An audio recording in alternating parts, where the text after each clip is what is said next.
네, 안녕하십니까. 네. 저희가 각 캠프에, 상대 캠프에, 공략하고 싶은 지점 뭐든지 상관없다고 요청을 드렸는데 교수님이 3가지 정도 짚어주시겠다고 했습니다. 자, 네네. 시간이 그렇게 많지가 않습니다. 바로 이어서 국민의당 연결해야 해서 네네. 최대한 간략하게 좀 짚어주십시오. 네. 첫 번째로는 예.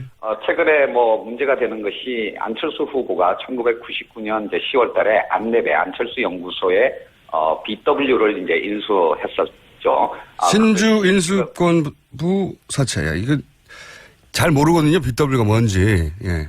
예, 그러니까 BW라고 하는 것은 기업이 자금 조달하는 방법 중에 하나가 이제 회사채를 발행하는 것인데요. 네. 벤처 기업의 경우에는 미래가 워낙 불확실하기 때문에 일반 회사채로는 투자자를 모으기가 어려운 경우가 많습니다. 예. 그래서 이제 그 회사채에 나중에 이제 새로운 주식 신주를 인수할 수 있는 권리 옵션을 붙인 것을 이제 신주 인수권부 사채, 그런 BW라고 하는데요. 돈을 빌릴 때 나중에 주식으로 줄게 이걸 더하는 거죠. 예. 예, 그렇습니다. 예. 하이 리스크 하이 리턴의 이제 금융 상품이라고 할 수가 있는 그런데요. 거죠.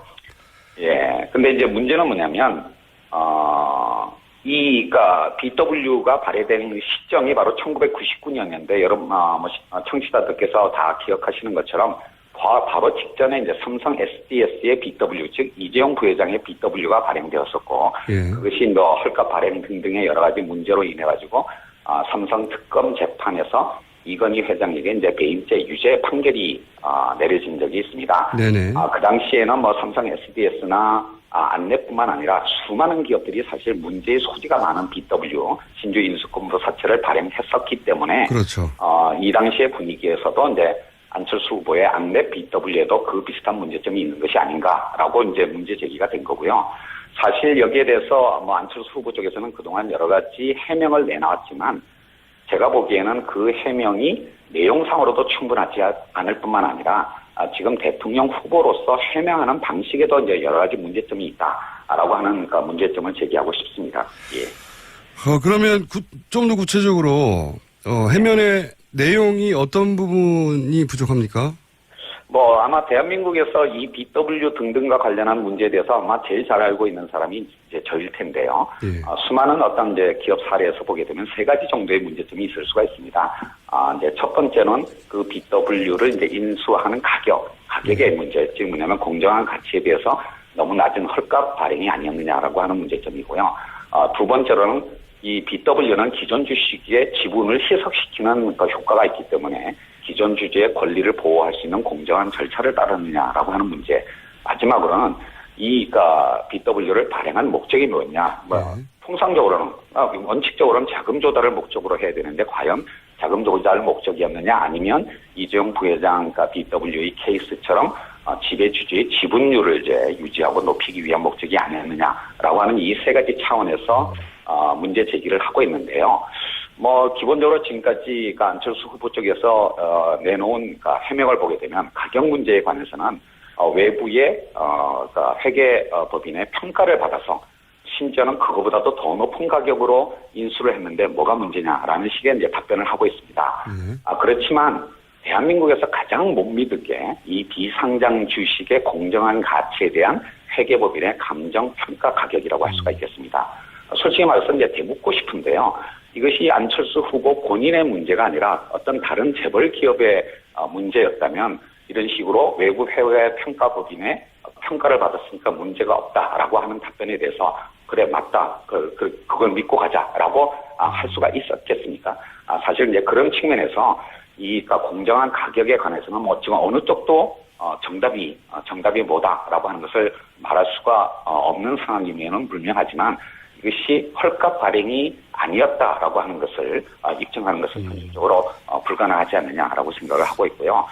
두 번째로는 잠깐만요. 제가 그러면 이걸 쉽게 풀어서 제가 이해한 대로 말씀드려 볼 테니 이게 맞나 짚어주십시오. 그러니까 결국은 한 가지 의혹이 핵심이네요. 그러니까 이게 회사가 자금 조달을 하려고 한 게 아니라 안철수 후보가 자기 지분을 지키기 위해서 헐값에 발행된 거 아니냐. 다른 재벌들이 그렇게 하듯이 이런 문제 제기인 거죠?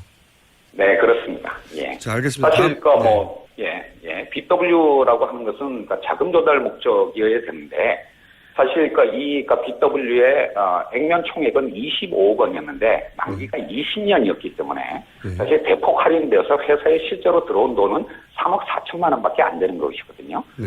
그런데 그 당시에 안랩은 돈을 잘 벌고 있었습니다. 99년도에도 그러니까 단기 순이익이 32억 원이나 발생한 그런 어떤 기업이었는데 단지 3억 4천만 원의 자금 조달을 하기 위해서 기존 발행 주식의 40%나 이르는 신주를 발행하는 것이 이제 상식적으로 납득이 안 된다는 것이고요. 더 나아가서 만기 20년짜리 BW임에도 불구하고 발행된 지 1년 후에 신주 인수권을 행사해서 안철수 후보가 주식을 인수한 다음에 바로 상환해버렸습니다. 즉 이 말은 뭐냐면 그 20년짜리 그러니까 이 장기 BW가 자금 조달 목적으로 이루어진 것이 아니라 안철수 후보의 지분율을 유지하기 위해서 발행된 것이다라고 볼 수밖에 없고 실제로 그러니까 신주 인수권을 행사하지 않았다면 안철수 후보의 지분율은 39%에서 26%로 떨어졌을 건데 그것을 다시 40%로 유지할 수 있는 어떤 배경이 된 것이 이 BW라고 할 수가 있겠고 지금 안철수 후보의 1,000억 원이 넘는 어떤 재산의 상당 부분이 이 신주 인수권 행사에서 발생한 것이다라고 말씀드릴 수가 있겠습니다.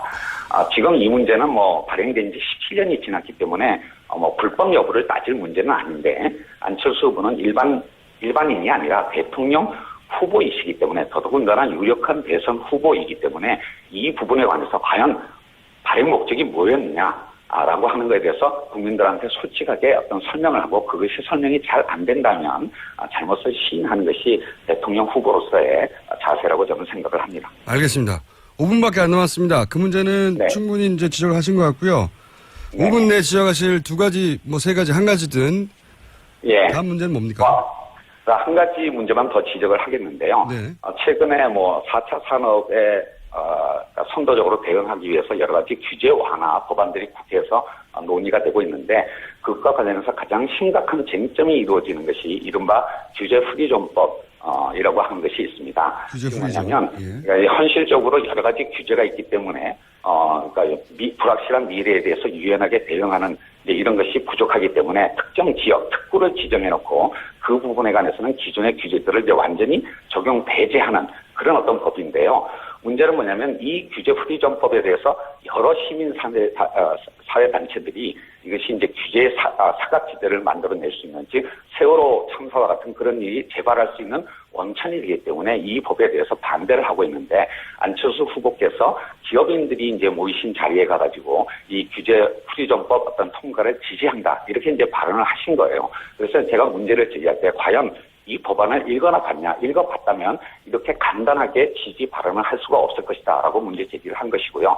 실제로 이 규제 프리존법의 경우에는 두 가지 심각한 문제가 있습니다. 첫 번째는 뭐냐면 이것이 시도 지자체 주도로 이제 이루어지기 때문에 일본의 사례에서 봤던 것처럼 이 규제 완화가 거의 난개발 수준으로 이루어지게 되고요. 실제로는 효과도 없으면서 여러 가지 국가 자원을 이제 낭비하는 문제가 있는데 일본에서도 이미 실패한 특구 개발 방식을 적용하고 있는 이 규제 프리존법을 한국에도 적용한다라고 하는 것에 대해서는 뭐 이른바 미래를 향한 대통령이라고 하는 안철수 후보께서 너무 신중하지 못한 자세가 아니었는가라고 생각이 되고요.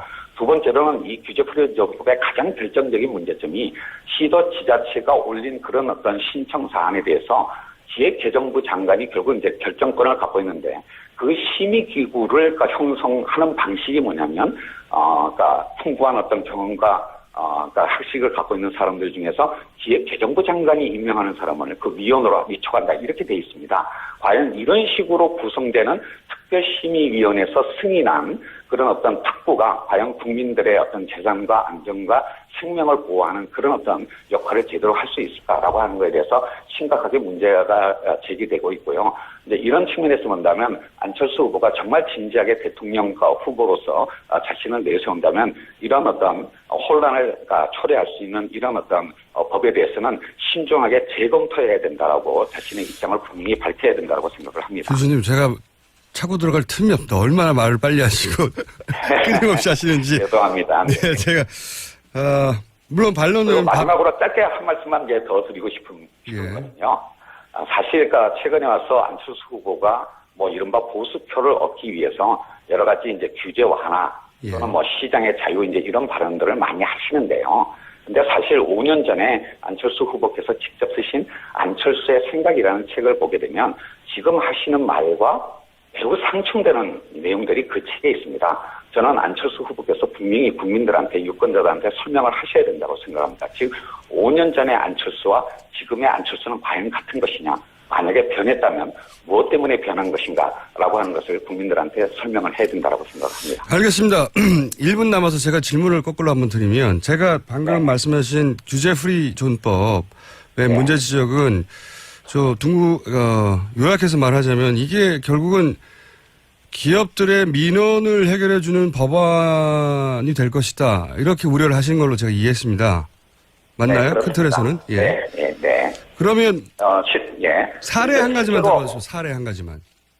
예, 뭐 예를 들면 각 시도 지자체장, 민선으로 뽑힌 시도 지자체장의 경우에는 자기 그 지역 내에 있는 특별한 어떤 그 기업인들이 제기하는 민원을 그걸 들어줄 수밖에 없는 요기에 있지 않겠습니까? 이제 가장 대표적으로는 모 자동차 회사가 입지하고 있는 지자체장의 경우에는 뭐 자율주행차에 대해서 기존에 있는 규제를 다 완화해 준다든지 또는 어떤 드론이 입지하고 있는 어떤 회사라면 그런 어떤 항공 관련 안전 규제를 다 완화해 준다든지 또는 이제 빅데이터 기업이 있는 지역이라면 개인의 어떤 정보 보호와 관련한 어떤 그런 법률들을 규제 완화를 해주다든지 이런 전 국민의 어떤 관심사가 되는 어떤 사안에 대해서 지자체장의 입장에서는 그 지역 주민이나 또는 기업의 어떤 민원에 대해서 사실상 따라갈 수밖에 없는 그런 어떤 심각한 문제점들이 있는 거고요. 그것이 바로 2003년부터 시작된 일본의 사례에서 바로 이런 방식의 규제 완화는 난개발에 이룰 수밖에 없다라고 하는 것이 이미 실증이 되었다라고 할 수가 있겠습니다. 알겠습니다. 오늘 말씀 감사합니다. 네네, 감사합니다. 네. 지금까지 문재인 후보 캠프의 새로운 대한민국위원회 부위원장 김상조 한성대 교수였습니다. 이어서 국민의당 입장 들어보겠습니다. 국민의당에서는 송금주 수석 대변인 전화 연결되어 있습니다. 안녕하세요, 의원님. 예, 안녕하세요. 네. 반갑습니다. 네. 지금 김상조 교수님이 지적하신 부분에 대해서 해명을 해 주셔도 되고요. 혹은 전혀 다르게 문재인 후보의 문제점에 대해서 새롭게 지적을 해 주셔도 됩니다. 네.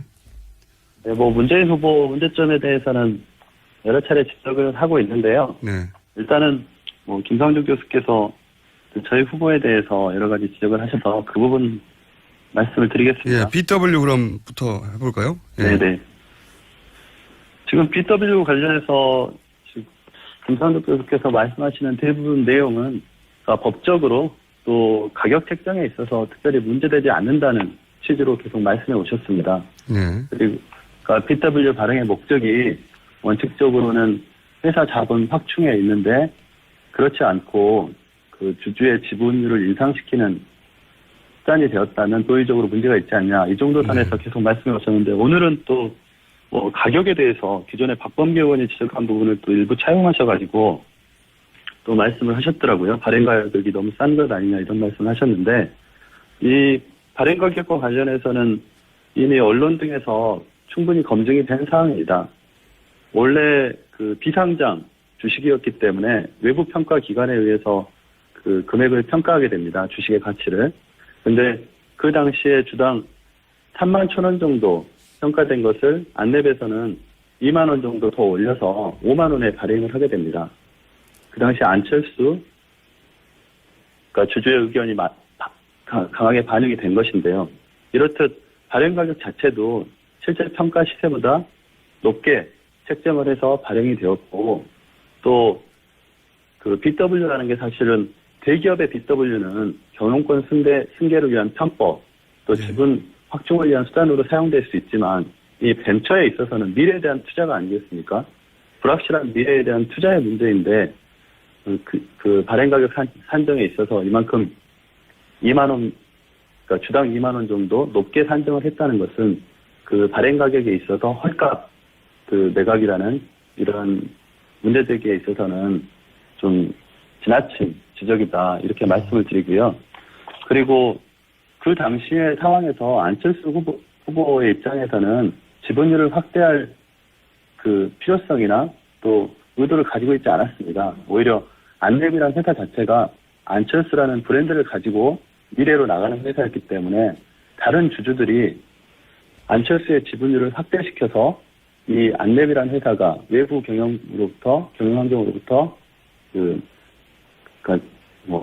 여러 침입이나 이런 시도들을 받지 않도록 하기 위한 요구를 안철수 후보에게 했던 것이고, 그렇기 때문에 안철수 후보가 이 BW를 통해서 지분율이 확대되는 그 과정에 참여하게 된 것입니다. 네네. 이게 이제 워낙 지금 말씀하시는 예. 김상조 교수께서 말씀하시는 발행 가격의 문제도 해명이 충분히 되는 것이고, 예. 또 발행의 목적에 있어서도 그 당시 삼성 SDS에서 하는 제3자 배정에 의해서 그 오너의 아들에게 편법으로 승계되는 그런 수단이 아니고, 주주들끼리의 주주들의 일치된 목적에 의해서 주주 중에 1인인 안철수 후보에게 BW가 발행된 것인데, 그거를 특별히 문제 삼을 이유가 있는 것인지, 도의적 책임까지 물을 이유가 있는 것인지 저는 좀 의문이 듭니다. 네, 그러니까 이게 워낙 생소한 분야라서 제가 요약을 좀 해보자면 네. 이렇게 이해하면 되는 겁니까? 안철수 후보의 지분율을 오히려 다른 주주들이 지켜주려고 한 것이다. 당시 안철수 후보가 어떤 개인적인 욕심에서 그런 BW 발행을 통한 이득을 취한 게 아니라 안철수 후보가 가진 상징성, 그리고 벤처의 특징, 그런 걸 종합해서 다른 주주들이 오히려 안철수 후보의 지지율이 더 높아지는 것이 이 벤처의 미래에 더 도움이 된다고 생각해서 그런 결정을 한 것이다. 이렇게 이해하면 됩니까? 네네, 그렇습니다. 그 당시 이사회에서 결정된 것이 아니고 주주총회에서 결정을 하게 됩니다. 그리고 주주총회에서 기관 투자자들이 이 BW 발행에 대해서 찬성을 하면서 이 절차를 밟게 되는 것입니다. 예, 이제 그 대목의 이해는 갔고요. 네. 그러면 그러니까 지금 문재인 캠프 쪽에서도 보면 이게 이제 굉장히 오래된 일이고, 네. 법적으로 문제를 삼으려 하기보다는 네. 도의적인 차원의 문제 제기라고 하면 이제 지목한 포인트는 이런 것 같습니다. 제가 이해하기로는. 결국은 이제 그걸 인정하더라도 안철수 후보가 이걸 통해서 상당한 경제적 이득을 취한 건 맞고, 그 경제적 이득에 대해서 과연 다른 재벌들의 경제적 이득을 취하려고 혹은 지분율을 지키려는 것을 비판할 수 있겠는가, 그렇게 한 사람이 이런 정도의 도의적 차원에서 지적했거든요. 네. 근데 이렇게 보시는 건 어떨까요? 그러니까 삼성 같은 대기업에 있어서 예. 이렇게 편법적으로 지분율을 인상시켜서 오늘 일가의 지배력을 증가시키는 문제와 네. 이 벤처에 있어서는 일반적으로 벤처는 엑시트를 하는 것 아니겠습니까? 키워서 예. 어느 시점에서는 창업자가 회수를 하고 나가는 그런 형태입니다. 그러나 안랩의 경우는 안철수 후보가 자신의 브랜드로 창업을 하고 현재까지 이어오고 있는 회사입니다. 물론 경영권에 있어서는 이제 독립적으로 이루어져 있지만, 그리고 현재도 안철수 후보의 재산이라는 것이 안랩의 지분 외에는 없습니다. 그러니까 수많은 벤처들이 성장을 했다 사라지기도 하고, 아니면 아예 네이버처럼 이렇게 플랫폼 회사로 대기업으로 진입하는 경우도 있지만, 일반적인 형태, 이런 안랩과 같은 형태에 있어서는 결국은 벤처로 계속 남아있는 형태인데, 그 재산을 처분하는 방식이 아니고 지분을 가지고 책임져야 하는 방식이었다고 한다면 그 부분은 대기업의 경영권 승계와는 다르게 보셔야 되는 것 아닌가, 이런 입장입니다. 알겠습니다. 이 부분은 이제 지적한 부분에 대해서 해명이 충분하다고 받아들이는 분들도 있겠고, 네. 아닌 분들도 있겠지만, 지금 국민의당 안철수 후보 캠프에서는 이렇게 입장을 세우신 거고요. 자, 네. 두 번째로 문제 삼은 대목은 규제 프리존. 이 법안에 찬성 입장을 밝혔는데, 이렇게 가면 일본처럼 비슷한 정책이 있었는데 난개발만 이루어졌다. 결국은 기업들의 민원 청구 역할밖에 못할 것이다. 이런 문제 제기가 있습니다. 어떻게 답변하시겠는지요? 저는 사실 김상조 교수님 2012년 또 2017년 문캠프로 들어가시면서 입장이 많이 바뀌신 것 같은데요. 일단 규제 프리존법과 관련해서 원론적으로 예. 안철수 후보는 총론에서 이 부분을 동의한다는 것이지, 강론에 있어서 문제되는 부분은 하나하나씩 법안화하는 과정에서 고쳐나가면 되는 부분입니다. 그런데 지금 가장 문제가 되는 것은 김상조 교수께서 지적하신 부분, 일단 지자체장들이 민원 해결 창구로서 네. 그 규제 프리전법을 이용할 것이기 때문에 대기업의 이익만 옹호하게 되고 그로 인해서 그 지역 전체에 난개발이나 이런 문제만 발생할 것이다. 이런 시각을 갖고 계신 것 같습니다. 네. 그렇게 그런 시각으로 보시면 지방 분권 제도 자체를 부정하는 셈입니다. 그리고 규제 프리전법에 대해서 찬성하는 14개 지방자치단체가 있습니다. 그중에 민주당 쪽이 8명입니다. 근데 이 8명의 지자체장들이 그 지역 발전을 위해서 고민하면서 해당 지역에 있어서의 규제를 좀 풀어주는 그런 특별구역을 지정해달라는 그 요구를 하고 그걸 중앙정부에서 받아들여서 지금 규제 프리전법의 입법화 과정을 밟고 있는데 그 부분에 대해서 단순히 민원 해결, 선출직 지방자치단체장의 명예를 완전히 실추시키는 발언입니다. 민원 해결을 위해서 뭐든 할 수 있다. 다음 표심을 위해서 뭐든 할 수 있다. 이런 전제에서 접근을 하시는 것이고요. 또 일본의 사례를 지금 비교하셨는데 일본의 난개발 사례하고 현재 4차 산업혁명을 직면하고 있는 대한민국의 현실에서 규제를 어떻게 완화할 것인가에 대한 고민을 하는 현 시점하고는 전혀 별개인 것입니다. 지금 예로 들고 있는 그 자율주행차 문제, 드론 문제, 저는 너무 깜짝 놀랐습니다. 그러면 지금 변화하는 세상에서 자율주행차가 전 세계적으로 급격하게 개발이 되고 자동차 산업이 전기자동차와 자율주행차로 바뀌고 있는 것은 모든 국민들이 알고 계시지 않습니까? 그 자율주행차에 대해서 일부 대기업의 요구 때문에 규제가 완화됐다는 식으로만 생각하면 변화를 거부하는 것입니다. 4차 산업혁명에 대해서 전혀 대비를 안 하겠다는 소리와 마찬가지입니다.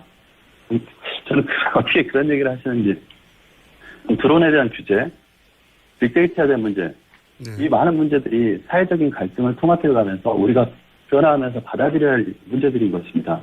그런 문제들에 대해서 완전히 거부한다는 것이면 그럼 4차 산업혁명 시대에 지금 세계적으로 바뀌고 있는 그 기술 융합의 그런 추세를 전혀 따라가지 않겠다는 얘기가 마찬가지거든요.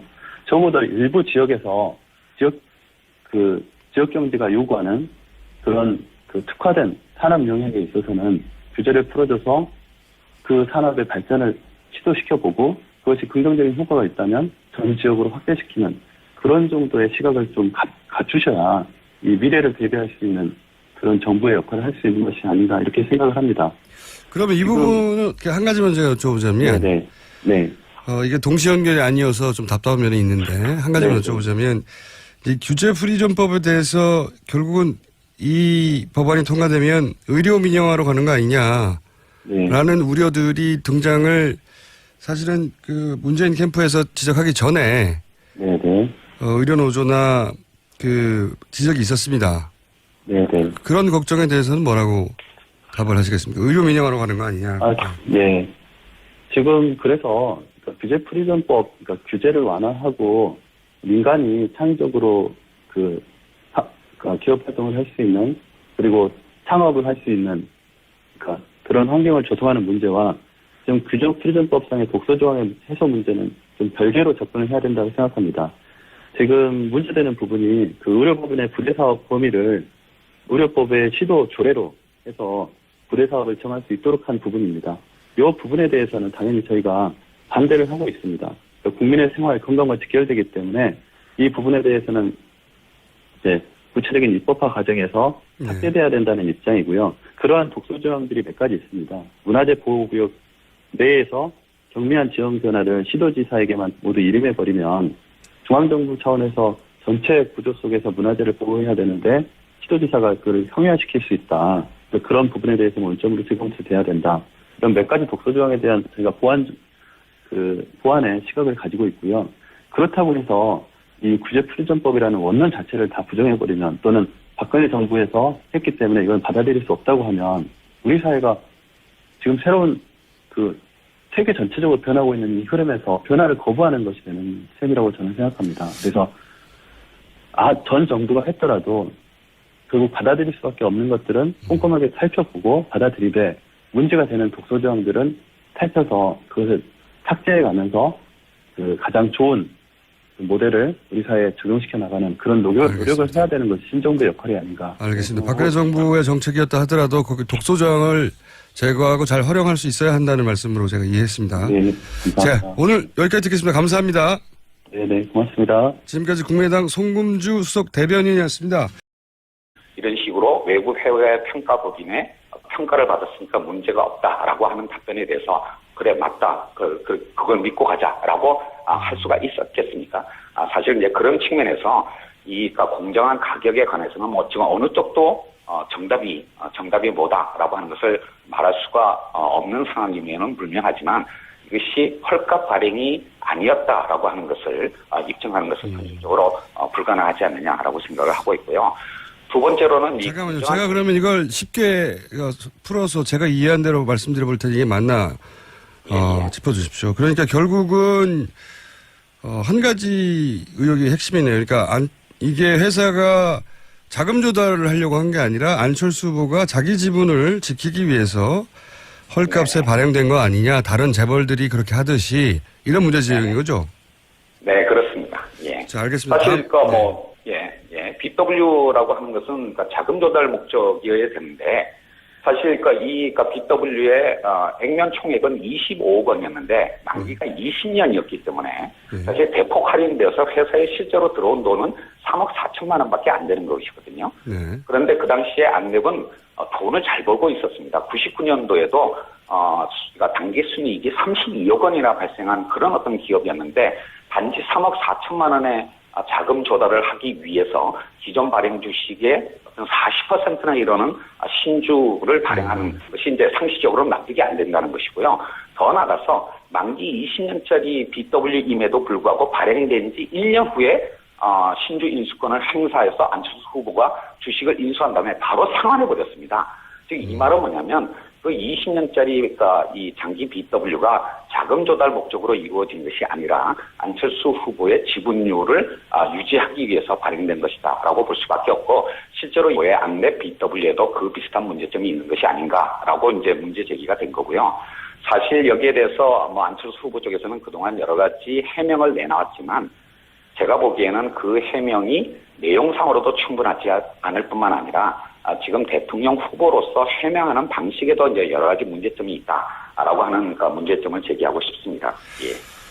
그러면 좀 더 구체적으로 해명의 내용이 어떤 부분이 부족합니까? 뭐 아마 대한민국에서 이 BW 등등과 관련한 문제에 대해서 아마 제일 잘 알고 있는 사람이 이제 저일 텐데요. 예. 수많은 어떤 이제 기업 사례에서 보게 되면 세 가지 정도의 문제점이 있을 수가 있습니다.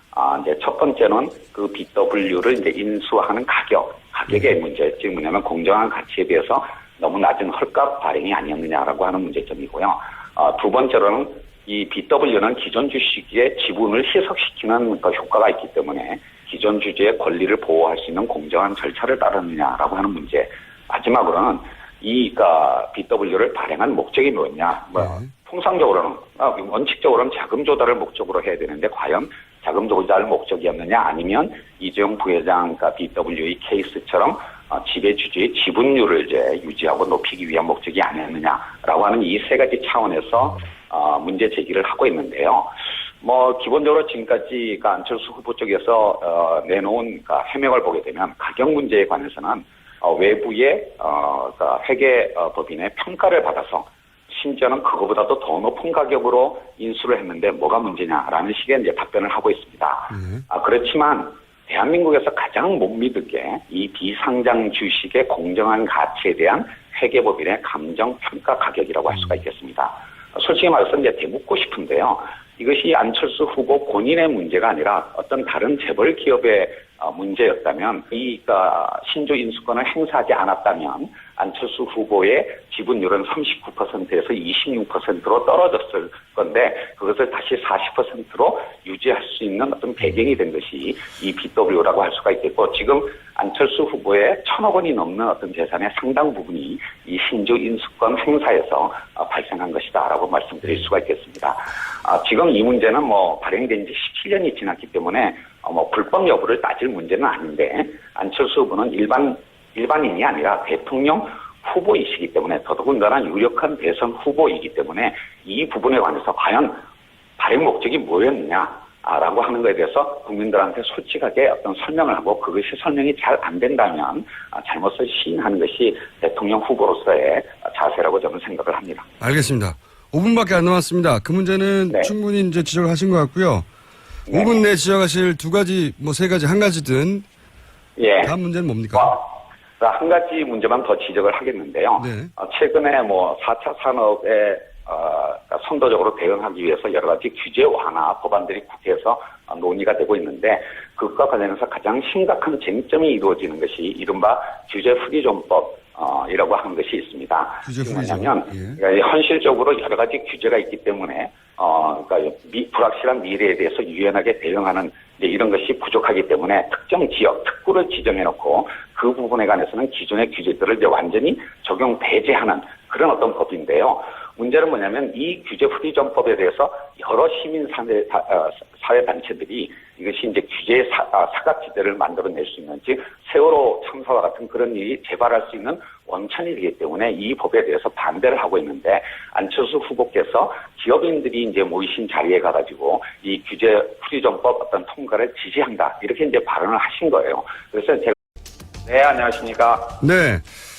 저희가 각 캠프에 상대 캠프에 공략하고 싶은 지점 뭐든지 상관없다고 요청을 드렸는데 교수님이 세 가지 정도 짚어주시겠다고 했습니다. 자, 네네. 시간이 그렇게 많지가 않습니다. 바로 이어서 국민의당 연결해야 해서 네네. 최대한 간략하게 좀 짚어주십시오.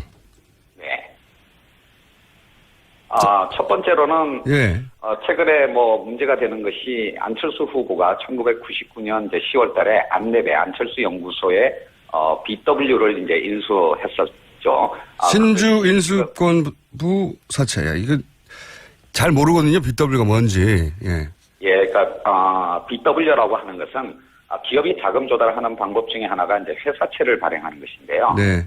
벤처 기업의 경우에는 미래가 워낙 불확실하기 때문에 일반 회사채로는 투자자를 모으기가 어려운 경우가 많습니다. 예. 그래서 이제 그 회사채에 나중에 이제 새로운 주식 신주를 인수할 수 있는 권리 옵션을 붙인 것을 이제 신주 인수권부 사채, 예. 영어로는 BW라고 하는데요. 돈을 빌릴 때 나중에 주식으로 줄게 이걸 더하는 거죠. 예.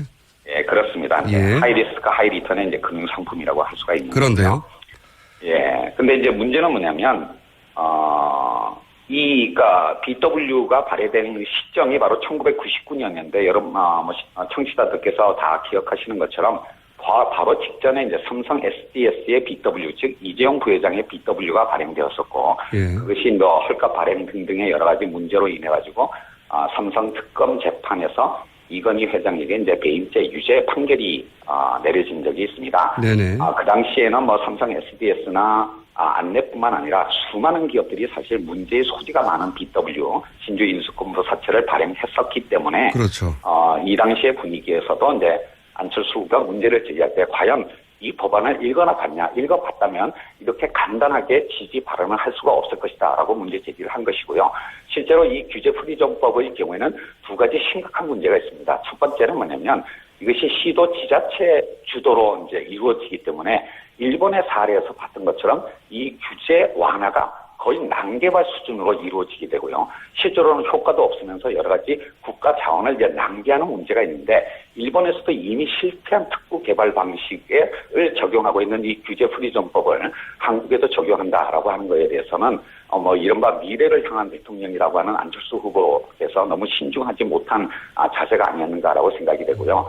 두 번째로는 이 규제 후리존법의 가장 결정적인 문제점이 시도 지자체가 올린 그런 어떤 신청 사안에 대해서 기획재정부 장관이 결국 이제 결정권을 갖고 있는데 그 심의기구를 형성하는 방식이 뭐냐면 그러니까 풍부한 어떤 경험과 그러니까 학식을 갖고 있는 사람들 중에서 기획재정부 장관이 임명하는 사람을 그 위원으로 위촉한다 이렇게 돼 있습니다. 과연 이런 식으로 구성되는 특별심의위원회에서 승인한 그런 어떤 특구가 과연 국민들의 어떤 재산과 안전과 생명을 보호하는 그런 어떤 역할을 제대로 할 수 있을까라고 하는 것에 대해서 심각하게 문제가 제기되고 있고요. 이제 이런 측면에서 본다면 안철수 후보가 정말 진지하게 대통령 후보로서 자신을 내세운다면 이런 어떤 혼란을 초래할 수 있는 이런 어떤 법에 대해서는 신중하게 재검토해야 된다라고 자신의 입장을 분명히 밝혀야 된다고 생각을 합니다. 교수님, 제가 차고 들어갈 틈이 없다. 얼마나 말을 빨리 하시고 끊임없이 하시는지. 죄송합니다. 네, 제가 물론 반론은 마지막으로 짧게 한 말씀만 이제 더 드리고 싶은 거거든요. 사실 최근에 와서 안철수 후보가 뭐 이른바 보수표를 얻기 위해서 여러 가지 이제 규제 완화 또는 뭐 시장의 자유 이제 이런 발언들